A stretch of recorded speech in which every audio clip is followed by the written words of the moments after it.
Hey, folks. One of the things that keeps me up at night is the way that the Trump administration talks about our public lands. So, the Secretary of the Interior, Doug Burgum, has talked about them as being financial assets.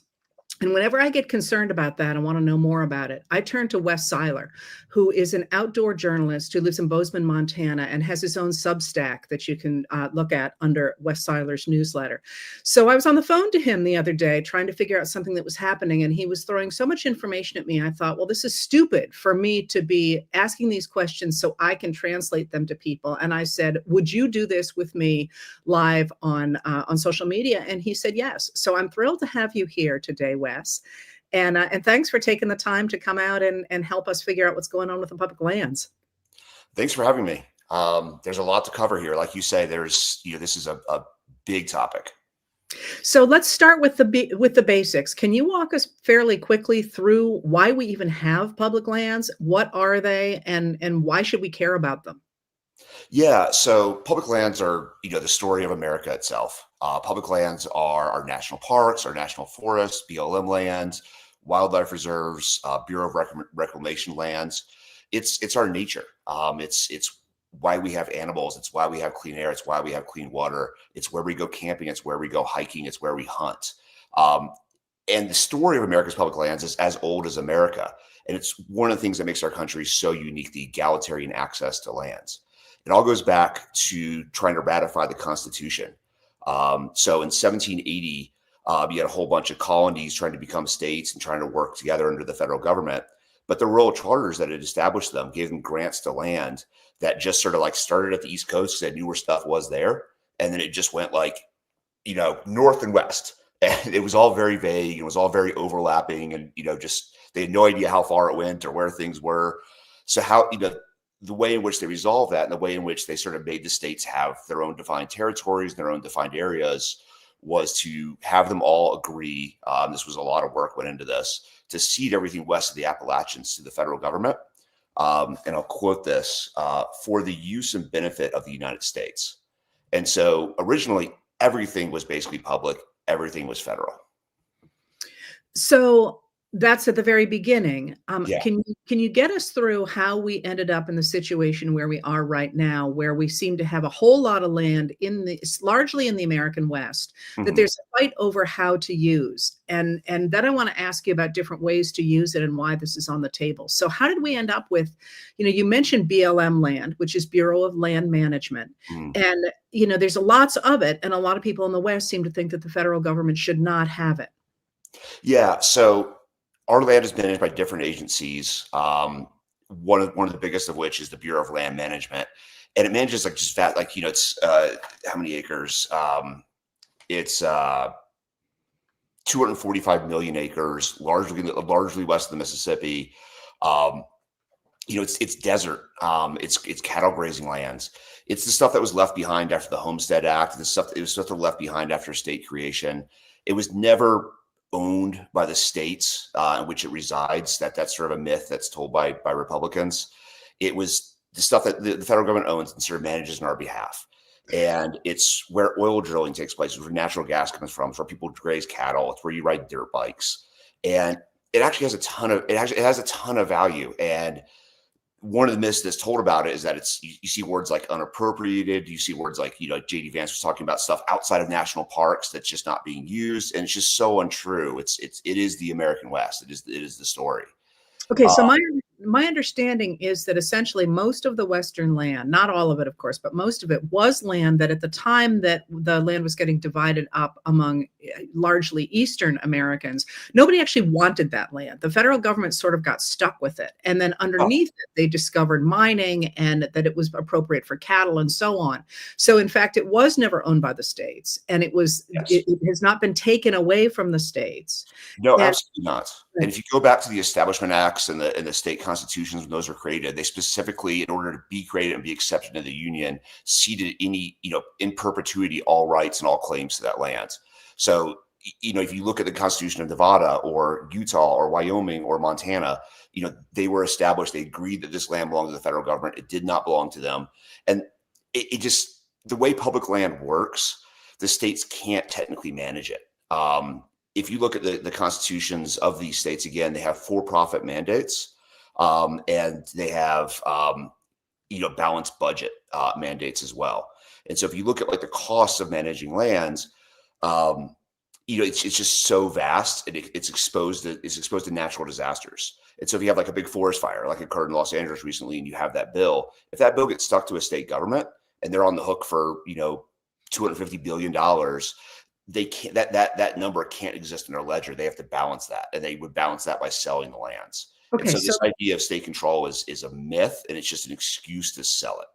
Okay, so let's explain how that actually happens. So, when we talk about those public lands, there are ways in which they are valuable, and the administration talks, and Republicans really reaching back until at least the 1970s have talked about the use of those lands for mining, for example, or for Yes. oil extraction, or for cattle, or for real estate. Now, that's another really big thing, and they've talked about how those would be far more valuable for the states and therefore for the federal government than leaving them the way they are currently. And that's not true, right? The public lands are actually extraordinarily valuable as they are, and not just as something pretty to look at. No, it's just any claims that the states would profit from land management are just a lie. Let's look at Utah. So BLM alone, the tax revenue for activity on BLM land in Utah creates $788 million in annual revenue directly to the state's coffers. That's just taxing like oil operations, dirt bike riding, things like that. Um, BLM itself pays payments in lieu of taxes to Utah of $128.7 million a year. That's a portion of like proceeds from mineral extraction and oil drilling. That money is baked in because it's guaranteed money. It's baked into like, it's how they fund their schools. It's how they pave roads. It's essential to the state's bottom line to have that money, and taking it away would be devastating to the state's operations. And under Utah's own math, them taking over management of just their BLM land alone would cost the state $150 million a year.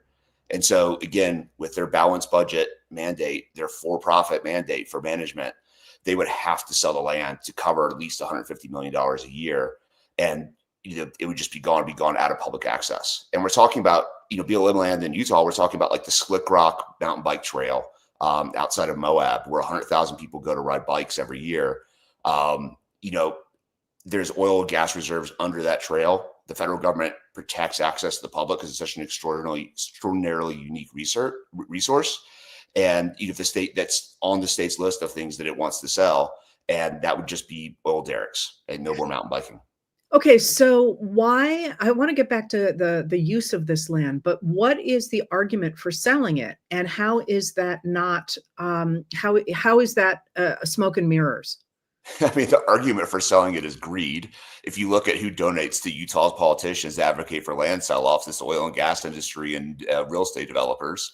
And it's That's not how they say it, right? They don't say we want it. They say it's a better use of the land because it's valuable. I mean, yeah. that's what Burgum talks about. Yeah, one of the big arguments is that local management and local control and state control would give the public more say over what's going on in their states. That's a lie too. All this stuff's lies. The federal government has these extraordinarily strong legislation pieces that mandate like so much local input. You have NEPA, you have FLPMA, and so any management action that takes place on federal land anywhere has to have like a 90-day comment period. They have to hold town halls, and then they are mandated to manage for multiple use and sustained yield. So, whether or not, me riding a mountain bike produces as much money as an oil derrick would, I still get equal input in those town halls in that decision-making process. And this is one of those instances where people complain about the glacial pace of federal government and how slow things are and all the red tape. But all that's there to protect us. And this is a great example of how that red tape really, really protects us. And in contrast to like that process at the federal level, the process at the state level doesn't have to have any of that. They don't have to consult the public. They don't have to consult people living adjacent to the land. They could just be like, you know what, condos. And then you would wake up one morning and there'd be condos going up behind your house, what used to be beautiful mountains. So, in fact, historically, that's what's happened with the Western lands is that whenever you get a call for privatization, they end up in the hands of a very few extremely wealthy people who Yes. use them for resource extraction, whether that's cattle or mining or oil Yes. or now real estate, as I say, and that Yep. ends up Yep. having everybody else work for those people. It's been a big issue in Western politics all along because you got these sort of giant robber barons in places like Montana or Nevada Mhm. who then, treat their miners terribly, and that actually really bothers me when people talk about it as being this is a way to return power to the people when it's really a way to make sure you're out of your job. Yes. But this is, I think, a larger question that I'd like to get at that we don't I don't think talk about enough is that because of my that historical understanding of how Western lands has worked, it has been my impression, not just impression, there are numbers behind it, that when you have the multi-use requirements in the Western lands now, the federal lands, and the importance of taking into consideration all the input of different interests in it, what we're seeing is a Western landscape that is being used now currently by a lot of small entrepreneurs, if you will, by a lot of mom and pop businesses, by a lot of people who are going to build up a firm community. And that will Mhm. be lost if we turn if we turn all the lands over first to the states or to the federal government to sell off to the states. Is that a fair comment about why the Western lands matter? Yes, and we can put dollars and cents on that. The outdoor recreation economy in America, camping, hiking, mountain biking, all that stuff together. It's a million mom and pop operations. And it's not, Exxon and, BP. But it's huge. It's massive. It's $1.2 trillion in economic activity a year. It's 5 million American jobs. It's 2.3% of GDP. This is a major, you would notice this if it was gone, and it relies entirely on access to public lands. If you don't have a place to go fishing, you can't buy fishing equipment. If you don't have a place to go hiking, you can't buy hiking equipment. And so all your outdoor stores go away, all your guide businesses go away. Your REIs and your Patagonias will go away as well. And these add up to some really large portions of the economy. So my take on why this matters, aside from the sort of moral value that people like Teddy Roosevelt recognized in having a shared space and a shared space that inspires thoughts of something beyond money making, which is what he talked about, is that it using our public lands through the federal government in the ways that you are talking about helps to support the idea of communities that value democracy as opposed to value putting all the money in one basket. So I wanted to ask you now about the federal government under the Trump administration and how it is talking about these lands. Because Burgum's conversation in his confirmation hearings, when he talked about the public lands and what he called the multiple use demands on the federal government lands, Mhm. and his then turn to talking about how as he said, we have 5 million acres of surface land that belong to the American people, 700 million acres of subsurface land, and 2 billion offshore lands. And then he speculated that those are worth financially between 100 and 200 trillion dollars. And he was talking about that in the context of the fact that the US government is, of course, in debt and running a deficit, Mhm. largely because of the George W. Bush and the Donald Trump 2017 tax cuts. And this is, I say, what keeps me up at night is it looks to me as if this administration is looking at those lands as a way to make sure that they can cover the upcoming tax cuts, for example. So Yeah. how is that fair? And why are they talking about multiple use, which sounds great, but I feel like there's doublespeak going on there. Absolutely, there is. Yeah, I mean that's a big question, Heather. So yeah, I mean, like the idea of putting like a sale value on public lands is like putting a sale value on like everything that's right and holy about America. How do you put a value on being able to see the stars at night? How do you put a value on there being wildlife? How do you put a value on turning on the tap on your sink and getting clean water doesn't give you cancer coming out? That's what we're talking about here. Like the ecosystem benefits that public lands provide are unquantifiable. It certainly far in excess of whatever figure Doug Bergen can dream up. But these guys, they just they want to do this temporary short term profit of trying to just give them the oil and gas. And the ways that multiple use gets in the way of that is it just puts regulations on top of, like, obviously there's billions of dollars of oil and gas extraction, mineral extraction on public lands going on right now. But those activities have to be permitted and controlled by the federal government, which owns the land on which the leases are written, and they have to be balanced with the needs of other users.